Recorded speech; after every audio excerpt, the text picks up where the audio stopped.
ये आकाशवाणी रायपुर है। छत्तीसगढ़ी समाचार बुलेटिन के संग संगीता यादव के जय जोहार। अब सुनो आज के प्रमुख समाचार। छत्तीसगढ़ में लोकसभा चुनाव के पहली चरण में बस्तर सीट पर आज अधिसूचना जारी।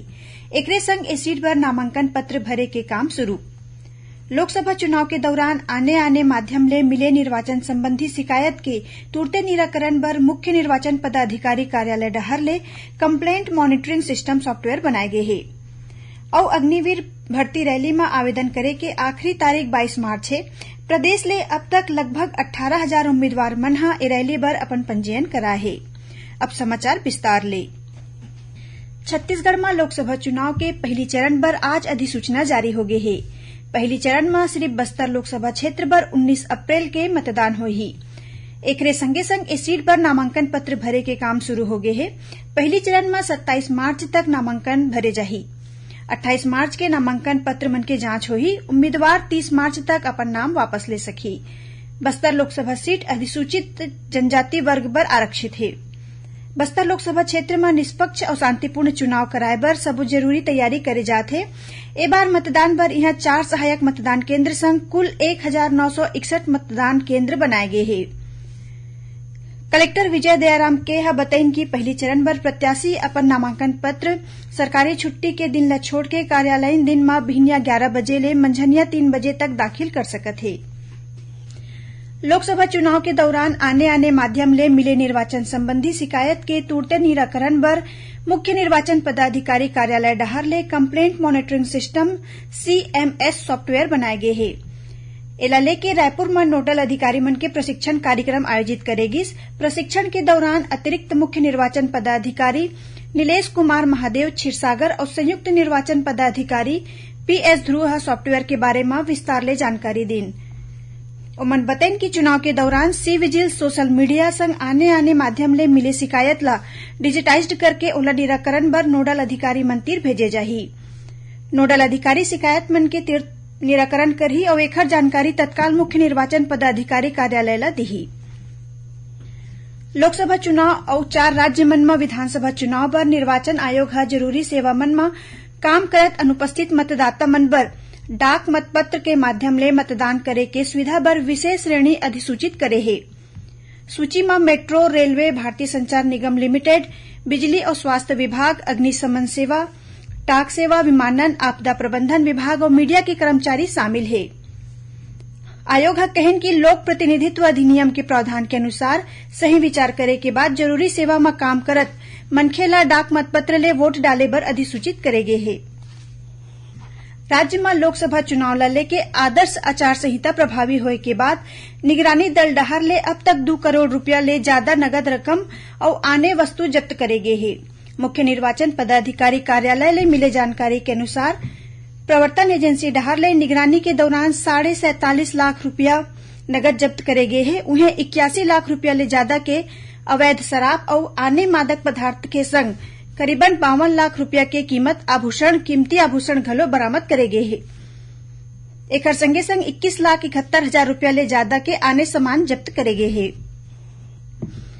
लोकसभा चुनाव में 100% मतदान ला लेके राजनांदगांव जिला के सबो विकासखंड मन में स्वीप मतदाता जागरूकता कार्यक्रम के आयोजन करे जाथे। जिला पंचायत के मुख्य कार्यपालन अधिकारी सुरुचि सिंह बताइन कि डोंगरगांव विकासखंड में आयोजित स्वीप मतदाता जागरूकता कार्यक्रम में मितानिन मन ला अनिवार्य मतदान बर शपथ दिलाएगीस और वो मन ला जरूरी मार्गदर्शन घलो देगीस। छत्तीसगढ़ी समाचार बुलेटिन आप मन आकाशवाणी रायपुर ले सुनत हो। छत्तीसगढ़ के खबर ले है आपके वास्ता और खबर के विश्वसनीयता ले है हमार वास्ता। आकाशवाणी समाचार रायपुर के प्रादेशिक समाचार बुलेटिन के संगे संग हमार समसामयिक कार्यक्रम आप रेडियो के संग अपन मोबाइल में घलो सुन सकत हो। आकाशवाणी समाचार फेसबुक, ट्विटर और यूट्यूब में घलो हावय। हमार फेसबुक पेज हरे Chhattisgarh news on AIR, Twitter handle CGAIR news और हमार यूट्यूब चैनल हरे छत्तीसगढ़ AIR न्यूज। तो अब रेडियो के संगे संग आपके मोबाइल के माध्यम ले हम आप तक पहुंचत हन। छत्तीसगढ़ के हर खबर पर सुनत रहो आकाशवाणी समाचार। अब आगू बढ़बो बाचे समाचार को ती। लोकसभा चुनाव के तैयारी ला लेके भारतीय जनता पार्टी के आने समिति और विभाग के बैठका काली रायपुर स्थित पार्टी के प्रदेश मुख्यालय में होइस। बैठका में पार्टी के प्रदेश सह प्रभारी नितिन नबीन ह सबो पदाधिकारी और कार्यकर्ता ले प्रदेश के सबो 11 सीट में भाजपा के जीत सुनिश्चित करे बर रणनीति बना के काम करे में जोर दीन। ओमन ह पार्टी डहर ले अब तक करे गे संगठनात्मक काम के समीक्षा करे के संगे संग अवैया कार्यक्रम के रूपरेखा घलो बनैन। ए मौका में भाजपा के प्रदेश अध्यक्ष किरण सिंह देव घलो मौजूद रहेन। लोकसभा चुनाव ला लेके आने आने पार्टी ह अपन प्रचार अभियान शुरू कर दे हे। यही कड़ी में कांग्रेस के छत्तीसगढ़ प्रभारी सचिन पायलट अपन 2 दिन के दौरा में काली रायपुर पहुंचिन।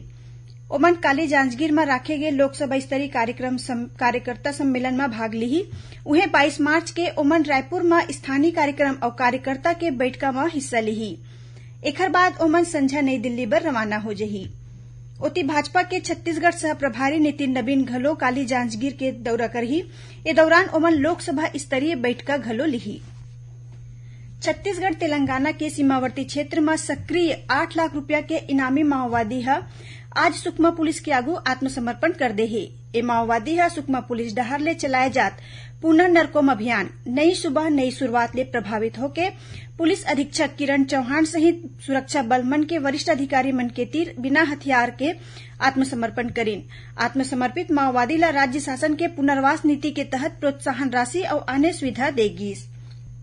अग्निवीर भर्ती रैली में आवेदन करे के आखिरी तारीख 22 मार्च है। प्रदेश ले अब तक लगभग 18,000 उम्मीदवार मन ह रैली बर अपन पंजीयन कराए हे। इच्छुक उम्मीदवार भारतीय सेना के आधिकारिक वेबसाइट में जाके अपन पंजीयन करा सकत हे। इस संबंध में ज्यादा जानकारी बर नवा रायपुर स्थित सेना भर्ती कार्यालय ले संपर्क करे जा सकत हे। छत्तीसगढ़ मदरसा बोर्ड रायपुर डहर ले आयोजित हाई स्कूल हायर सेकेंडरी पत्राचार पाठ्यक्रम परीक्षा और उर्दू अदीब उर्दू माहिर प्रमाण पत्र परीक्षा अब 14 मई ले शुरू होके 27 मई तक चलही। परीक्षा के बेरा बिहनिया 9 बजे ले मंझनिया 12 बजे तक निर्धारित है। छत्तीसगढ़ मदरसा बोर्ड के प्रभारी सचिव पीपी द्विवेदी ह बतैन की प्रदेश में होवैया लोकसभा चुनाव ला देखत परीक्षा के समय सारणी में बदलाव करे गे हे। रायपुर रेल मंडल में ट्रेन मन के सुरक्षित परिचालन बर भाटापारा स्टेशन में संरक्षा संगोष्ठी के आयोजन करेगी। एमा संरक्षा सलाहकार सुपरवाइजर और फील्ड कर्मचारी ह हिस्सा लीन। संगोष्ठी में ट्रेन मन के सुरक्षित परिचालन ले संबंधित उपाय ला लेके प्रदर्शन करेगी। और पेश है मौसम के हाल। प्रदेश में 5 दिन ले वर्षा होए के स्थिति तापमान में कमी आए हैं। फिर काली ले मौसम के शुष्क रहे के संभावना है।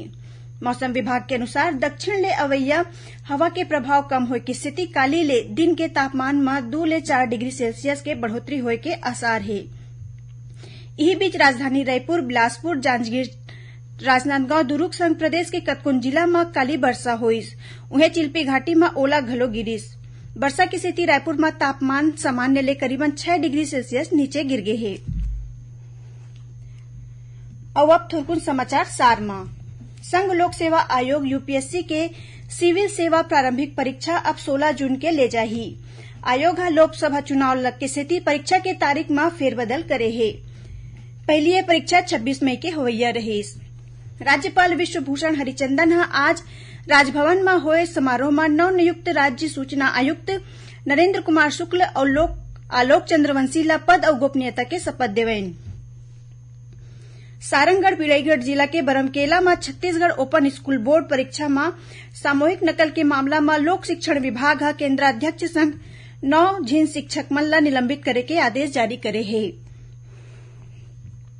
और सक्ती जिला के मुख्य न्यायिक मजिस्ट्रेट टोन्ही प्रताड़ना के मामला में 3 आरोपी मन ला 1-1 साल के सश्रम कारावास की सजा के संग 1,000 रुपया के अर्थदंड ले दंडित करे है।